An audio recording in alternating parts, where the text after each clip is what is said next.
Hey there, welcome back to Southview Online. My name is Brittany and I serve as the online campus director here at Southview. Today I'm excited to welcome back guest speaker Andy Stanley, the lead pastor from North Point Community Church. I really think you're going to enjoy today's message as we're in the season of Thanksgiving, so stick around for that. But first, I'd just like to let you know how thankful we are for you. If you're listening here today, we are so thankful for you. We believe God has created you on purpose for a purpose. He loves you and we do too. If you're looking to connect with a church family, we would love to have you join us. To get started, download the Southview Community Church app and click New here. At Southview, we're a church on the move as we seek to save the lost in our community and around the world, and this is all possible because of your faithful financial support. If you'd like to partner with us in giving, we'd like to encourage you to do that today in the Southview app. Okay, it's now time to hear from Pastor Andy, and I'll see you back here after the message. For several years, a friend of mine and I would get up really early on Thanksgiving morning and participate in the Atlanta Half Marathon. I know a lot of you have probably participated in that. Notice I didn't say we ran the Atlanta Half Marathon. Some years we ran, but sometimes we just participated. But the great thing about starting off Thanksgiving with a really long run is guiltless eating all day long. Now, honestly, that was several years ago. These days, it's just guiltless eating all day long. Now, if you know anything about the history of Thanksgiving, you know that it began as a really small community's response, then a colonial response, and ultimately, eventually, our nation's response to divine provision and divine protection. Because gratitude, or feeling thankful, is actually a universal experience. I mean, when good things happen or when we're on the backside of a rough stretch, there's something just intuitive, instinctive in all of us. There's just this automatic feeling of gratitude. For some folks, it's thank goodness. For others of us, it's literally thank God, but thank somebody or thank something, right? We're just all instinctively thankful, though we may express it in different ways. It's almost like we can't help it. Now, I say it's almost like we can't help it because when it comes to expressing our gratitude to each other, it's not always so intuitive, right? It's not always so fluid. It's not always so instinctive. Not only can we help it, oftentimes we do help it. We withhold our gratitude. And when you withhold gratitude, when I withhold gratitude, we actually create a gap in the relationship, an unfilled space. There's unfinished business, which creates a glitch in the relationship. And if it goes on for too long, it actually undermines the integrity of the relationship. Or to put it bluntly, few things sting, isn't this true? Few things sting more than ingratitude. And here's why. Because ingratitude communicates, I don't see you. I don't even see you. I don't recognize you. I don't recognize what you've done. I don't recognize your effort. I don't recognize your sacrifice. Ingratitude communicates, you know what? You owed me that, so why would I thank you for that? Ingratitude stings because it isn't neutral. It's the opposite of what was expected or earned or perhaps even deserved. So it hurts, which is odd because the other person really didn't do anything to us. They just didn't do anything. You thought they would hit the tennis ball back, but they just stood there and let it bounce against the fence behind them. So there are a few things more hurtful than ingratitude. But at the same time, isn't this true? There are few things more uncomfortable than pointing out someone's ingratitude, right? I mean, it feels kind of childish, like, hey, what about a thank you every once in a while? Or, hey, you didn't say thank you, or you never show me any appreciation. I mean, who wants to say that? To say that makes us feel small and insecure. Not to mention, when you say that, the other person says, wait a minute, oh, I'm so sorry. But what we hear is, I'm so sorry, little baby, who needs constant reassurance and affirmation, right? So even asking about or bringing up the subject of ingratitude is so uncomfortable. Ingratitude is a strange thing because, well, it's not even a thing. It's more a lack of a thing. But it doesn't always come packaged in silence or a lack of response. Sometimes ingratitude is actually expressed verbally. You've been in this situation. You do something for somebody else, and instead of saying thank you, they explain that, well, you didn't do it right, or you chose the wrong color. But mostly, in most cases, ingratitude is an absence of words, an absence of recognition of something that we've done that deserves recognition. The other odd thing about ingratitude is this. It looms large when we're the victim. I mean, it's all we can see when somebody has been ungrateful. We can't possibly miss it, but it's completely invisible to the perpetrator. I mean, think about it. When we create a gap through our ingratitude, it's all the other person can see, but we can't see it at all. We're clueless, which is obvious to the other party, which in the moment makes the pain that much worse. Or to put it simply, the recipient is always aware, right? But the culprit is rarely aware. It's so odd. Now, for me, I have to be really careful because outside my family, it's easy for me to just write off ungrateful people. And I hate to say that, but it's true. I mean, I can be a one and done person. Gratitude goes a long way with me, and ingratitude, it goes a long way with me as well. There are people, honestly, that I would have a difficult time extending generosity with my time or my influence or my resources because of how they didn't respond last time I was generous to them with my time, influence, or my resources. And that's something I've got to monitor because as a Jesus follower, I'm required to be generous regardless of how people respond. But come on, it's a whole lot easier to extend generosity to grateful people. And my reason for bringing this up and my reason for bringing me up is this. Your ingratitude, which you might not even be aware of, your accidental ingratitude is leaving a mark. It's undermining your respectability, and you don't know it. I mean, the ungrateful people I struggle not to write off have no idea. The people who've written you off because of your ingratitude, you have no idea. And if you're not family, they're not going to tell you. They just move on. And the uncomfortable thing about me even talking about this is I'm sure there are people watching or listening who have experienced a lack of gratitude from me. And, here's the point. I don't know who they are. I'm clueless. And I'm kind of glad no one's here to say amen. Now, many years ago, when I was starting off on my quest to become a good organizational leader, I had the opportunity to meet with a pretty high-profile business person for lunch in the Atlanta area. It was a friend of my dad's. That's how I got the lunch. I was in my late 20s, and I only remember one thing about our conversation. And it was not what this gentleman intended for me to remember. In fact, I bet he doesn't even remember saying this. But as you know, negatives are generally stickier than positives. I knew he had a meeting in his office right after our lunch, and we were going a little long. So I interrupted him and I said, hey, I know you've got a meeting to get to. And then he interrupted me, and here's what he said, and I'll never forget it. He said, no problem. They all work for me. No problem. I don't need to rush back. They all work for me. This is my only takeaway from that lunch. This was so offensive to me, and I didn't even know any of the other people. But when he said it, I made a decision. I will never take the people who work with me or for me for granted. In fact, I refuse to use the phrase my people or our people when referring to people that I work with. I don't have any people. No one deserves to be talked about or treated like they're somebody's people. And I'm sure he didn't mean it that way, perhaps. But it made an impression. It struck me as extremely ungrateful because he was what? He was taking them for granted. They'll wait.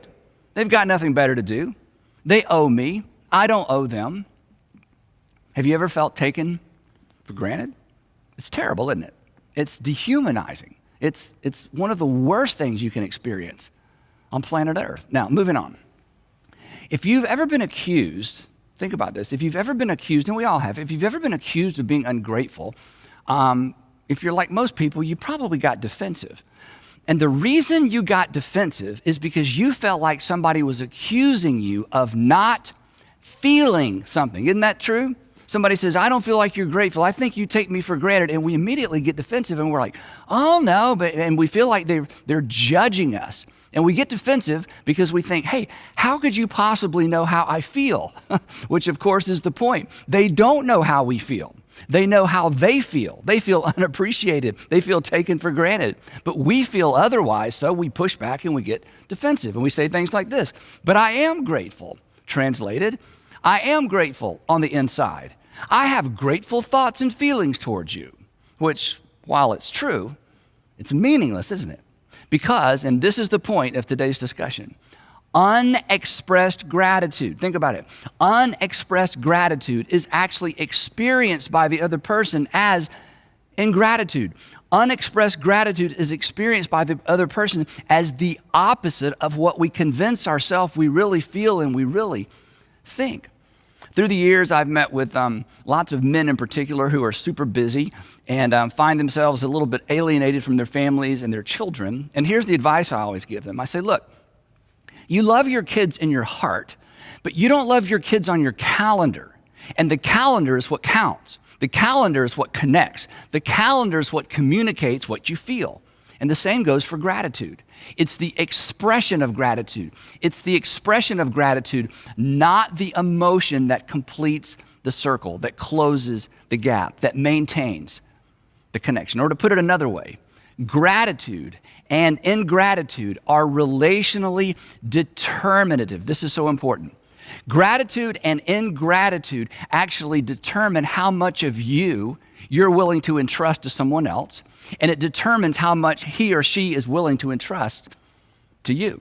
Because when you feel taken for granted, when we feel taken for granted, we instinctively, it's not a decision, we instinctively withhold part of ourselves in order not to be hurt. Again, gratitude and ingratitude are relationally determinative. They determine something about the relationship. Or think about it this way. Our hearts, and you've experienced this, our hearts actually gravitate toward recognition and gratitude. It's not a decision, it's a response. If you're married or if you're in what you hope to become a permanent relationship, here's a tip. This is so important. Don't let anyone out grateful you. What I mean by that is be the most grateful person in your loved one's life, because their hearts gravitate toward recognition and gratitude. Now, if you're a middle schooler or a high schooler still living at home, I want to tell you something, but I don't want you to tell your parents that I told you this. If you would like to get your mom and dad to be more yes than no when you ask for things, when you want more freedom, if you want more yes than no, be grateful for everything out loud. And here's why. Your parents, and parents in general, are so accustomed to being taken for granted. If you're the typical middle schooler or high school student, and I know you don't think you're typical, but if you are, here's how you might think. Well, of course I have a room, and of course I have cool clothes, and of course I have more food than I should eat, and of course I get a ride to school. That's what they're supposed to do. They're my parents. But middle schoolers and high schoolers, don't be typical. I'm telling you, turn up the gratitude. Here's why. First of all, your parents deserve it. But second, it will melt their hearts. It will melt their hearts because gratitude is the language of the heart. Besides, they don't actually owe you anything. Here's a life lesson for you. At the end of the day, everybody is a volunteer, even your parents. So be ridiculously grateful. Now, there's a famous narrative from the life of Jesus, and we talked about this about 5 years ago if you were around then. And every time I read this narrative, honestly, it kind of feels like the gratitude bar gets raised a little bit. I immediately think about the people I'm grateful for in my heart that haven't heard it from my lips or my pen. Now, Luke, who thoroughly investigated everything in the life of Jesus, begins this narrative like this. He says, "Now Jesus was on his way to Jerusalem, and he traveled along the border between Samaria and Galilee." And if we had a map, I would show you this area. This is a very remote area, sparsely populated. It's kind of in the middle of nowhere. And as he was going, the text says, and as he was going into a village, 10 men who had leprosy met him. People with leprosy, they basically hovered between life and death. They weren't dead, but they couldn't really live. And worse than that, imagine, they stood at a distance and they watched everybody else live their lives. As you know, in ancient times, leprosy was considered highly contagious. People afflicted with leprosy don't experience pain the way the rest of us do. And in a culture, this is the part we can't really understand sometimes, in a culture that required physical labor just to survive, this often resulted in injuries that either went unnoticed or unattended to. So their bodies would visibly deteriorate over time. And the law actually required somebody who had leprosy to live on the outskirts of town in a designated area. And anytime they came toward town or came toward civilization, they had to warn people that they were approaching. Consequently, lepers often created their own communities. They grew their own crops and they survived the best that they could. And it would come as no surprise to Luke's first century readers that a community of lepers were kind of eking out a living in this remote borderland between the predominantly Jewish territory of Galilee and the area inhabited mostly by Samaritans. Now, this has nothing to do with the story, but I think it's worth pointing out. At the end of this account, we discover that this particular community of lepers was comprised of both Jews and Samaritans, two groups who normally would have nothing to do with each other for both political and religious reasons. But here's the thing: pain, suffering, and alienation. Pain, suffering, and alienation have a way of minimizing differences and maximizing what people have in common. When people need each other, politics and religion, they are just not front burner issues. Just a thought. Anyway, Luke continues. He goes on and he says this: these lepers, the 10 lepers, they stood at a distance with their faces covered, because they had to cover their faces, which sounds familiar, right? They stood at a distance with their faces covered, and they called out in a loud voice from a distance, "Jesus, Master, have pity on us." I mean, they're basically out in the middle of nowhere. He's in this little tiny village. They have apparently come into the edge of the village to get supplies. They recognize it's Jesus. They knew him by his reputation, and they call out "Master," which was really unusual because this was a term pretty much reserved for those who were continuous followers of Jesus, his disciples, and clearly they were not. But desperate times call for desperate measures, and if he could do what people said he could do, he was their only hope. And the text says, Luke says, that when Jesus saw them, he shouted out, he shouted back to them, "Go, go," which was not really what they were expecting. I mean, that's what they'd heard for years. Go as in go away. But here's what Jesus said. Jesus said, "Go and show yourselves to the priests," which they must have thought, go and show them what? There's nothing to show, and besides, the priests aren't all that anxious to see us. In fact, nobody is. But Jesus had a triple intent here. According to the law, anyone with any kind of skin disease, after being quarantined, had to go to a local priest to be given the all clear before they could go back into society. The implication was, by the time you get there, when Jesus said go, the implication was Jesus was saying, by the time you get there, when you go, when you see the priest, you're going to get the all clear. But there was even more to it than that. Imagine this: when 10 healed lepers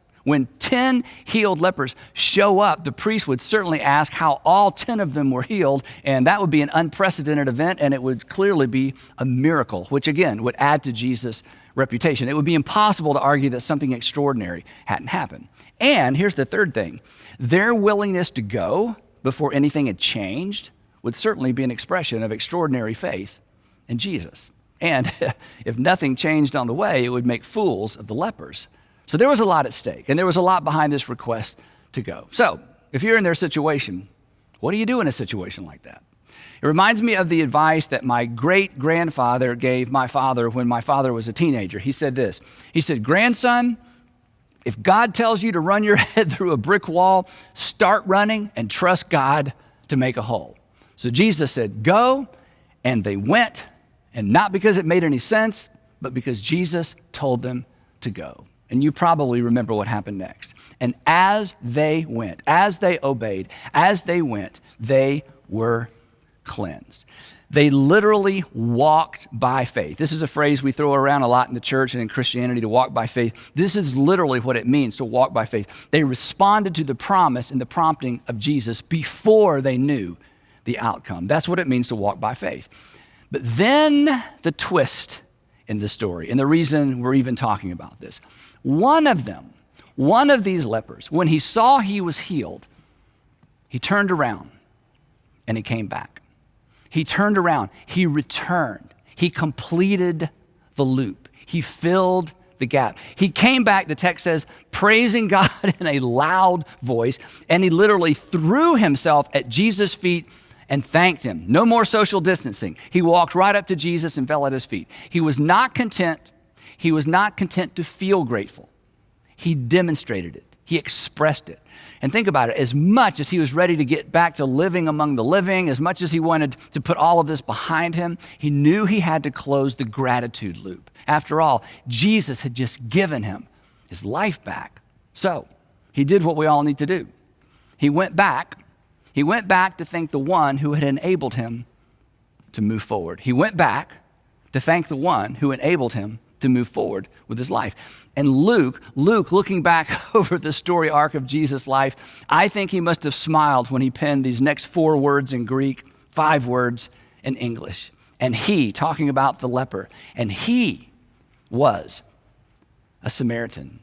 The implication being the other 9 probably weren't. This man had experienced alienation and discrimination on multiple levels. He was extra grateful. And I think the reason for this added seemingly unimportant detail comes to light when you read the entirety of Luke's gospel. Because over and over in his gospel, Luke highlights Jesus' encounters with outsiders, people that his first century audience would never expect Jesus to have anything to do with. And over, it was the outsiders who expressed the most gratitude. They were not confused about how undeserving they were. Their pride and their busyness did not get in the way of their effort to close the gratitude loop, especially with Jesus. But this incident doesn't end there. Jesus asked a question. He said, "Were not all 10 cleansed?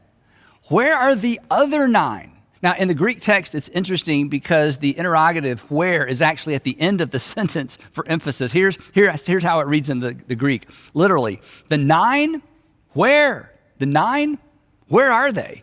And of course, Jesus isn't really expecting an answer. He's just making a stinging observation. Something is missing.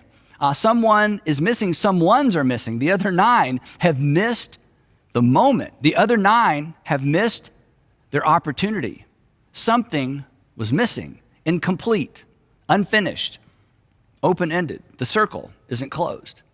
But now the window to close it has closed. Now, if you're a parent, you understand what Jesus is getting at here. And for those of us who can remember how our parents raised us, we understand what Jesus is getting at too. When you were a kid and somebody gave you a gift and one of your parents was standing there, they would immediately say what? They would say thank you, as in, right now, say thank you. There was urgency, like quick, say thank you right now. Time is running out. Close the circle, connect the dots. And this is Jesus' point. The other 9 missed the moment, and the moment had passed. How ungrateful. Their entire destiny had been changed. Apart from Jesus, apart from his intervention, they're going to spend the rest of their lives eking out a living in the middle of nowhere. They've been restored to their families and their children. They could work again. They could worship again. And where are they? And when we read this story, isn't it true we respond the same way Jesus did? Yeah, where are those guys? But before we judge too harshly, I imagine if someone had confronted the other 9 about their apparent lack of gratitude, I should say, I imagine that they would have been quick to respond with like, what? We're not ungrateful. We are so grateful. Our hearts are filled with gratitude. I mean, the other 9 had to have felt it, right? But the problem is, like us sometimes, they didn't express it. And Jesus, like us, was baffled. And he asked, has no one returned? Has no one returned to give praise to God except this foreigner? Only one returner? And again, the question is a rebuke. And it also implies that the other lepers may have been Galileans like Jesus rather than Samaritans. Then he turns back to the one who returned and he says once again, rise and go. And of course, this is the second time he's told him to go, but this time there would be no reason for him to return. The circle was complete. And then this final statement, your faith has made you well. So as we wrap up, I want to make 3 quick observations to carry with us throughout this next week. The first one we've already touched on, that unexpressed gratitude communicates ingratitude. There is no neutral ground, and our feelings don't count because our feelings don't connect. Our feelings of gratitude don't close the loop. Worse. The gratitude we feel, think about this, the gratitude we feel but don't express is felt by the other person as the opposite of what we're feeling. We feel grateful. They feel unappreciated, taken for granted. And this is important, telling other people how grateful we are for someone else doesn't count either. Even if that person hears us. And here's why I say that. And if you're married, there's a tendency to do this sometimes, right?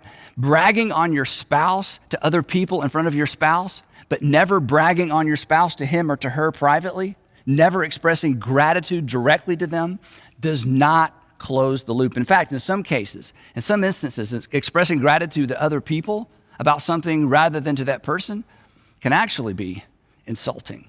Second thing is this: ingratitude feels like rejection. Ingratitude feels like rejection. Over time, unexpressed gratitude has the same effect on people in a relationship as rejection. It creates a gap. Again, our hearts gravitate toward acceptance, real or imagined. Appreciation feels like acceptance. So if you want the heart of your child or your spouse or an employee or associates, if you want their heart, express gratitude. You want to be surrounded by people who just do what they have to do to get by? Withhold it. Take them for granted. They get a paycheck. It's my husband. She's my wife. This is what they signed up for. This is what they're supposed to do. You may keep their hands, but you will never have their hearts. They may stick around, but the relationship will eventually be void of intimacy. Last observation is this: unexpressed gratitude may indicate an inflated view of self. And here's why I say that. The message of ingratitude is this: I could have done this without you, so I don't really owe you anything. Isn't it true that arrogance and ingratitude are generally found under the same rock? Arrogant people are generally ungrateful people, and ungrateful people usually come across as arrogant. So I want you to be really honest for just a moment. Is expressing your gratitude difficult for you? Is expressing gratitude difficult for you? Are you more comfortable pointing out how something could have been better rather than recognizing how good it actually is?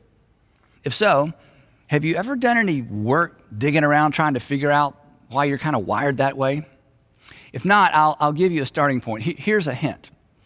Gratitude feels like an admission of weakness. It makes you feel like you may not have been able to accomplish what you've accomplished without help. Guess what? You couldn't. In the wake of your progress, in the wake of your success, in your rearview mirror, professionally, academically, financially, relationally, athletically, are dozens of people who facilitated your progress, who facilitated your success. And acknowledging their role is not weakness. It's maturity. It's evidence you've let go of an inflated, unhealthy sense of independence. Gratitude is evidence that you have life in proper perspective. You would not be where you are without the support and the help of other people. You do actually owe them a debt of gratitude, and that's okay. So, back to Luke's account for just a moment. Let's be the one.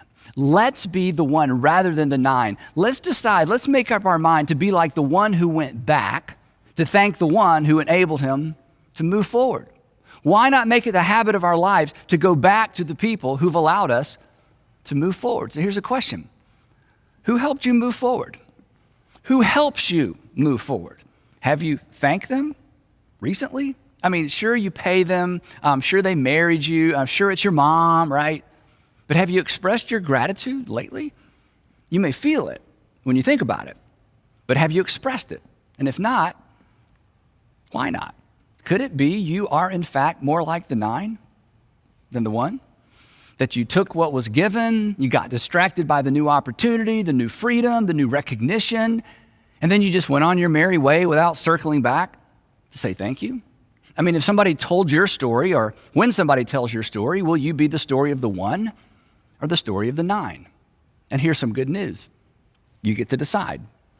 But you decide that story one expression of gratitude at a time. Gratitude that we feel but don't express is simply ingratitude by another name. So let's close the loop, right? Let's get in the habit of circling back. Let's be returners. Let's decide today to be the 1. Now, as always, I have 3 questions that I would love for you to process with the folks you're watching with, or maybe by yourself. And the first question is this: who is the most grateful person you know? When you hear a story like this, who comes to mind? Who is the most grateful person you know? Think about that. Then question number 2. When have you felt most taken for granted? Which is just a horrible, horrible feeling. And what was said or not said that heightened that feeling? And how did you respond internally? And then number 3, to whom do you owe a verbal debt of gratitude? Who has or who is facilitating your progress or your success? I hope you'll spend a few minutes answering those questions. Now, you hear me say oftentimes that following Jesus will make your life better and make you better at life. And today's lesson from the life of Jesus certainly has the potential to make your life a lot better, to make all of our lives a lot better. But more importantly, today's lesson has the potential to make someone else's life better as well. It could be there is someone in your life right now that a simple expression of gratitude, a simple expression of recognition could make all the difference in the world. So let's be the one. Let's close the loop. After all, we all have so much to be thankful for. I'd love to pray for us. Heavenly Father, in this season, we are reminded that we do have so much to be thankful for. But Father, I pray that in this season, it will go beyond the stuff.